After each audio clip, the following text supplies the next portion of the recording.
আল্লাহর নবীজির ইন্তেকালের সময়টা আপনাদের সামনে একটু উপস্থাপন করি। জিবরাইল আমিন নবীজির দরবারে আসছে, হুজুর আপনি কেমন আছেন আল্লাহ জানতে চেয়েছে। যদিও আল্লাহ সবকিছু ভালো জানেন, তারপরও আপনি নবীর খোঁজ নেওয়ার জন্য আল্লাহ আমাকে পাঠাইছে। জিবরাইল জীবনের শেষ বারবার আসতেছে। জিবরাইলকে নবীজি বললেন, জিবরাইল আমার কাছে অসুস্থতা লাগে, খারাপ খারাপ লাগে, শরীর ভালো লাগে না। জিবরাইল আমিন চলে গেলেন। পরের দিন আবার আসছে, হুজুর আল্লাহ জানেন, তারপরেও খোঁজ নিতে পাঠাইছে, কেমন আছেন গো নবীজি? নবী বলেন, জিবরাইল আমি অসুস্থ।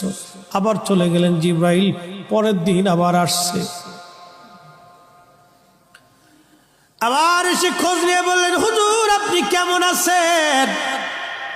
নবীজি বললেন, জিবরাইল অসুস্থ আমি। জিবরাইল আবার চলে